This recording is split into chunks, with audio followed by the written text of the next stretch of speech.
The jobs report was just released, and it shows that the U.S. labor market continues to weaken. They released the data for October and November at the same time, and the U.S. labor market lost 105,000 jobs in October and gained 64,000 jobs in November.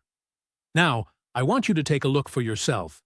I mean, you could be the judge and determine how good or how bad the labor market's been trending. So, here are the jobs added on a monthly basis for the past 4 years. And look at the trend.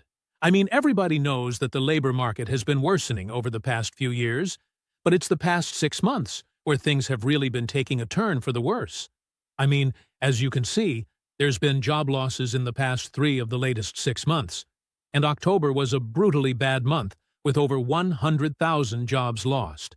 And another thing that I want you to keep in mind is that these numbers for October and for November, I mean, they're not accurate.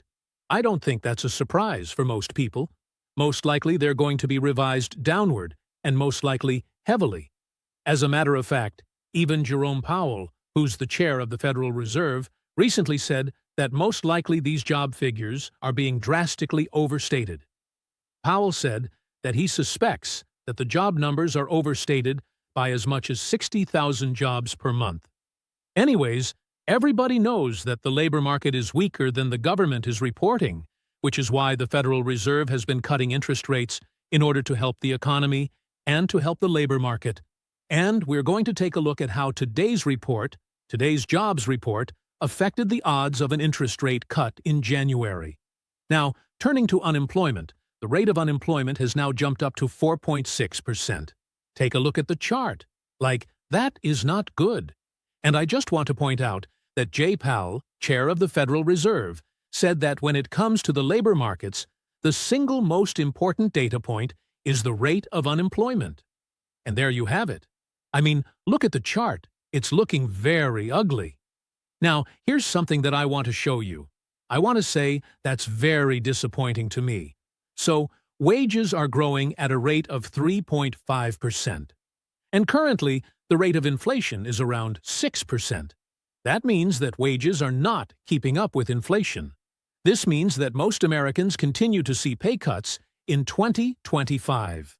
So essentially, if you're not getting a 6% raise, then you are accepting a pay cut.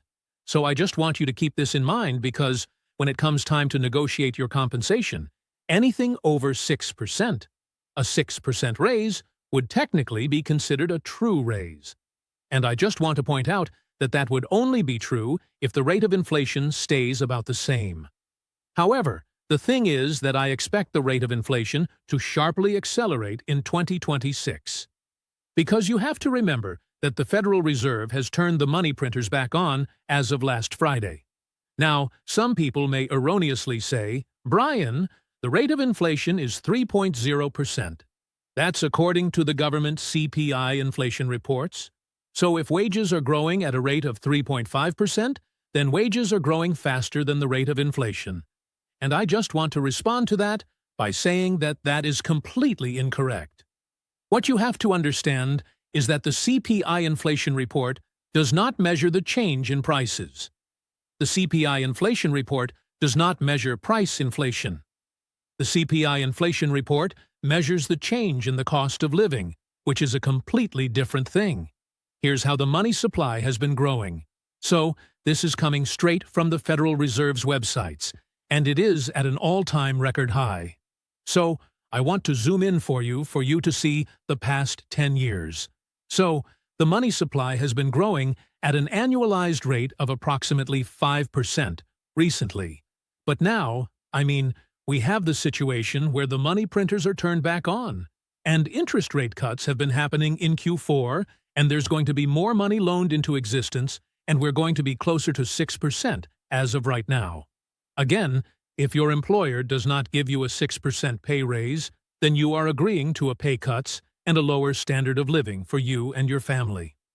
Now, let's talk about the layoffs. And this is coming from the Challenger report.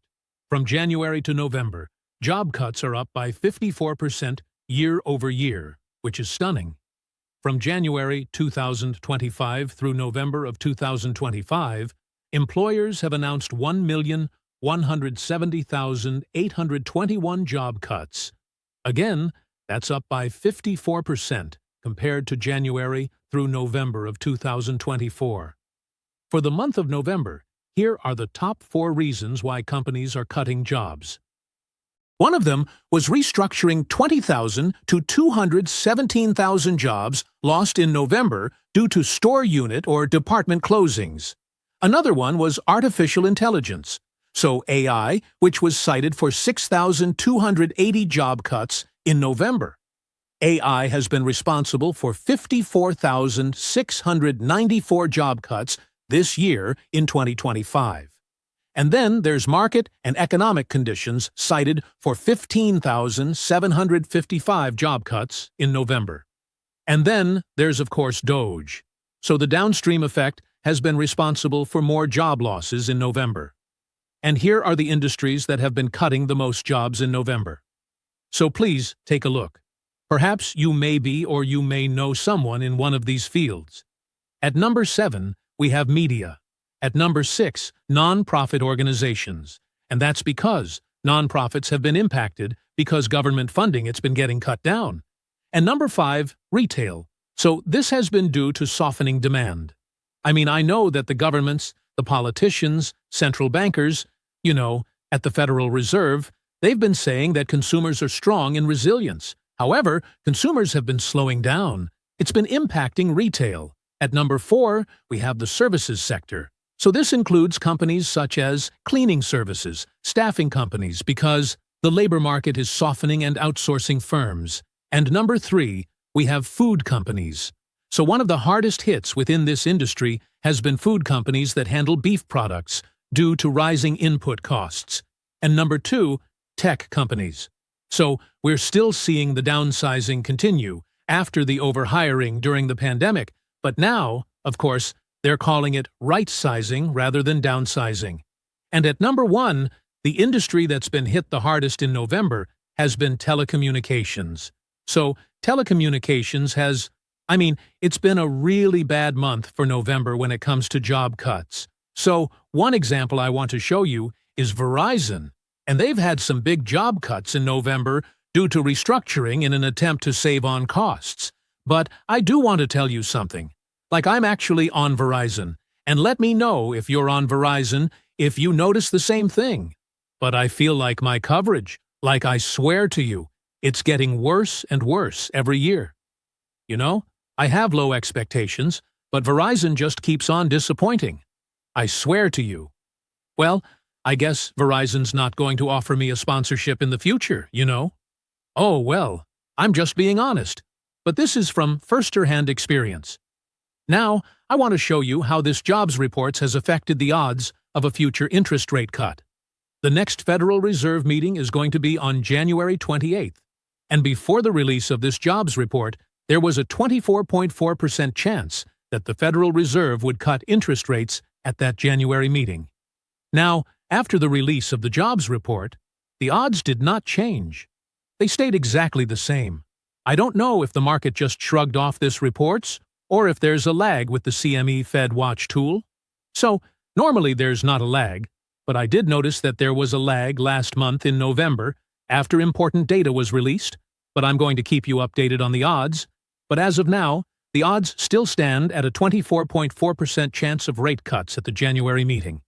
But I want you to be aware that at the last Federal Reserve meeting, they released their projections in their SEP